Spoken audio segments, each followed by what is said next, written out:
Well, this hunt will be one for the books, and it'll always be one for the books. This was a last minute hunt. We weren't planning on going, but I just had a thought in my head that tonight would be a good night. Well guys, it is just now 5:15. Me and Kiley are out here, got set up in the blind probably about 15 minutes ago. Kind of a spur of the moment hunt. I was actually at work and I got a text from Kiley, and she asked me what all we needed to get loaded up to go hunting this evening. And for those of you, like I said, that don't know, we got an hour and a half drive. So it's, you know, it's not every day that we just get up and go hunt in the afternoon. But got off work at 3, met her, got in the car with her, and we boogied out here and got set up. But to our surprise, we pulled over past one of our fields to get to the drive where we normally park our car. There was actually probably three birds in the field at least that we could see, and I think at least 2 of them were strutting at the time we saw them. And of course, when we hopped out, we got changed real quick. You know, while we're changing, we could actually hear them gobbling, which is like, you know, it's pretty odd. They're gobbling this early without being called to. You know, it's usually, we don't even see turkeys till 5:45, 6 o'clock and after. Tend to when they usually come out to the field, but it's nice and cloudy. Got a little overcast and all, but kind of, like I said, we weren't able to boogie right out here to the blind. We actually did a huge sweep to get around here, walking the field edge and calling every so often, trying to get an idea where these birds are at. Now, we don't know for sure where they're at now. We haven't heard them gobble since we got set up, but the wind's also picked up a little bit. So we know that we're set up in a good spot because we've hunted 3 mornings so far. Or at least I have, and all 3 mornings there's been toms roosted right down here in these trees. So we're hoping that whether they're on the top field or one of these bottom fields are in the timber, they're going to work their way towards us and hopefully end up in this bottom field sometime tonight. Maybe put on a little show for us and come running over here this half strut Jake. So Kiley's got the bow with her, so she's looking to put one through, and hasn't quite got her opportunity this year, but we had a close call last week and just a matter of time. So we'll see what happens. Well, we get to the blind and we got in, got set up, got everything good to go. And literally as Tim was setting up the GoPro, I look out in the field and up from the river 2 toms come up. I immediately was like, Tim! And he knew something was in the field.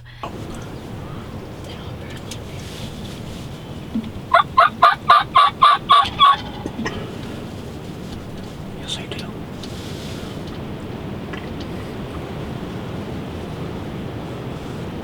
They have longbeards. There's another one coming across the river.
As they were coming in pretty hot and heavy, I noticed the one in the back had a bigger beard than the one in the front.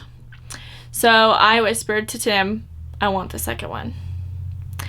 And he knew if I say what I want, I'm gonna try to get it.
You should have put it on me. I'm so excited.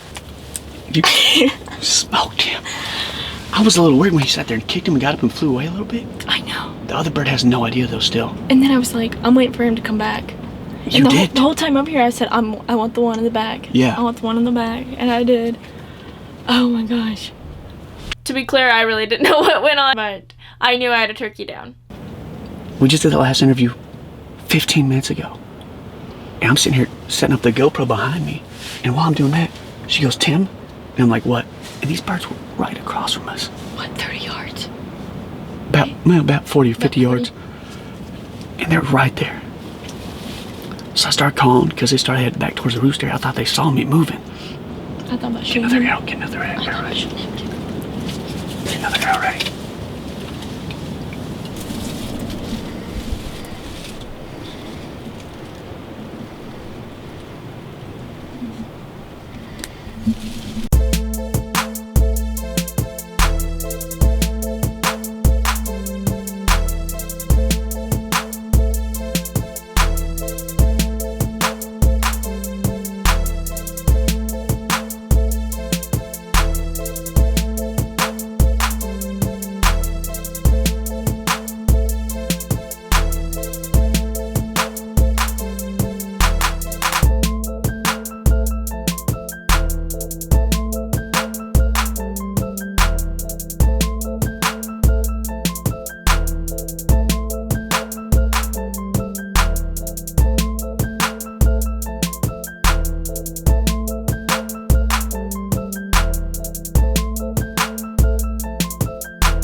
So that other Tom started walking around, taunting us and playing with death, and I wasn't going to shoot him because he didn't have the biggest beard, but from the looks of it, he did have some big hooks on him. So we kept calling him in. He would only get about 45 yards. So then he would walk around some more. And every time we called to him, he would look interested. A couple times he did strut for us. And he also gobbled back to us. So he was definitely still interested in us. And he wasn't going to leave. I was just going to shoot him with my bow. But then the more he was out there, the more I was like, I'm just going to shoot him with the shotgun. I don't care at this point. And so he was headed back to the trees, I think, where they were going to roost for the night. And Tim told me to rest the shotgun on the blind, and as soon as his head came to that opening, to shoot him. Get ready. There you go. It's right down on. Yep. Okay. Like I said, when he gets right there to that gap,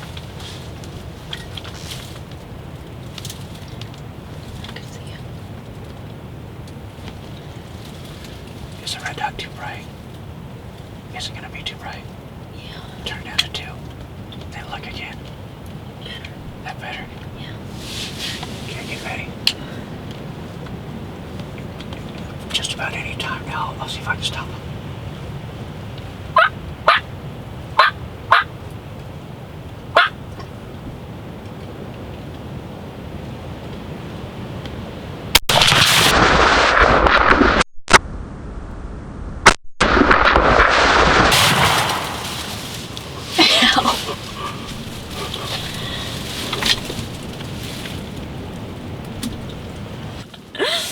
Oh my goodness, this has been a hunt. But guys, she just had the gun rested up on the blind. She went to shoot, and after she shot, the gun knocked her over. She just fell straight back. But that is her second bird tonight. She freaking doubled. The safety's on? Yeah. Good job. I still can't believe. Well, The first one? I went to shoot him. I went to pull the trigger, and I felt like I pulled it, but I didn't. So then I was like, take a deep breath, and I pulled it, and then that's when I fell back, and I didn't even know if I killed him. This hunt. Oh my gosh, that bird had it coming though. We got out here, like I said, it was a spur of the moment. No wonder she wanted to come out and hunt today. I said I was at work and I got a text and she said, hey, what do we need to bring so we can go hunting? Gave her a list of things. She remembered everything but my bow. Instead, she brought the shotgun, which turned out to be a good thing. I purposely didn't bring your bow. Turned out to be a good thing. But like I said, we got out here probably about 4:45. Pulled down in the drive. Might want to go get him. He's just going nuts.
There's no better feeling than doubling up in one night.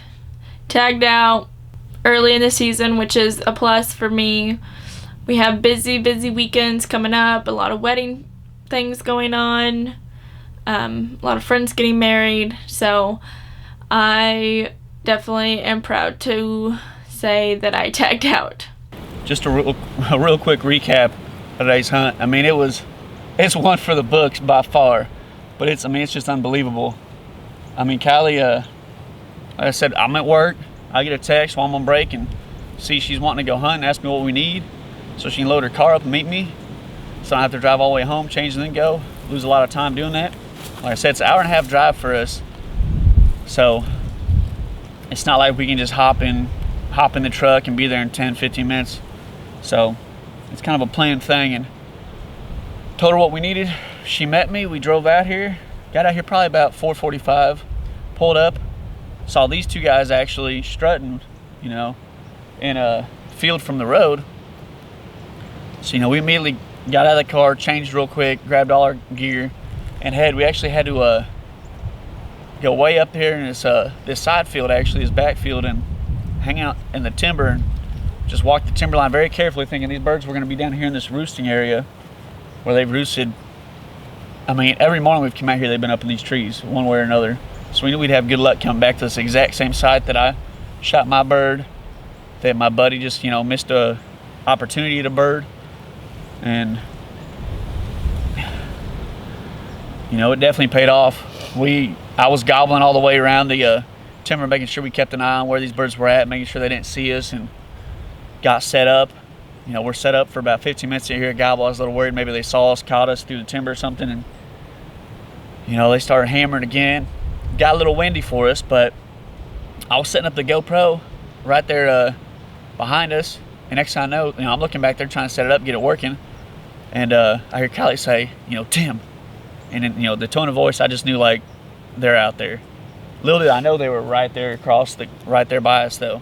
Only about 45 yards at the time. They both just flew over and popped up right at the same time, and, you know, they started heading back towards the roost area like they weren't really that interested in us. And luckily that hen flew over. She saved the day by far. I mean, she saved the day over and over again for us, because without her, I don't think these toms would have been so eager to come over here and check out the half-strut jake and the hens we had. But as soon as she flew over and came straight here, they turned on a dime, headed right over here. Kiley immediately noticed the big boy there with the double beard, said she wanted that one. So I said, all right. They came up here, they started pecking on that half-strut jake, and she ended up getting her bow pulled back, made a great shot on that bird right there. He only ran about 30 yards, if that, and fell over, died. And this boy right here went over there and kept pecking on him. And I mean, he'd leave, come back 10 minutes later, leave, come back 10 minutes later. He never left the field, though, because the hen never left the field. She didn't really know what she wanted to do. I think they were just going to hang around and then eventually roost up in the trees. And, you know, that's one of the great things about bow hunting is, you know, it's silent, so they really don't know a lot of what went on. You usually get, you know, if you play it right, you might get a second shot. And Kiley was actually planning on waiting for another day, but to shoot another bird, but she wanted to go ahead, and because this bird right here actually kept coming back and pecking on that bird and cheating death. So she figured, okay, I gave him enough opportunity. She's like, I know I can't reach out there with my bow, but we brought the shotgun that I was planning on using. So I went and, you know, she traded her bow out for the shotgun, and she actually started calling this boy and brought him back in again for probably the 5th or 6th time, if not. And he was hanging out there, and I told her, you know, he's only about 40 yards away. Put it on his head and pulled the trigger. That's exactly what she did. And he ate, and he just went and took a dirt nap. So did I. And she did too. She had the gun rested up on the blind there, and she pulled the trigger, made a great shot, dropped him, and she fell back too, though. She didn't even get to watch him go down. You know, I looked over, and she's on the ground. I'm sitting there smiling, thinking, you know, she just doubled. Not a lot of people can say they've done that. So, especially on these amazing birds. I mean, both of these are at least 3-year-olds. So, I mean, I'm extremely proud of you. Like I said, not a lot of people can do what you just did. So, and not on this caliber of toms either. So, heck of a day, guys. Thanks for watching Fly Down Mayhem.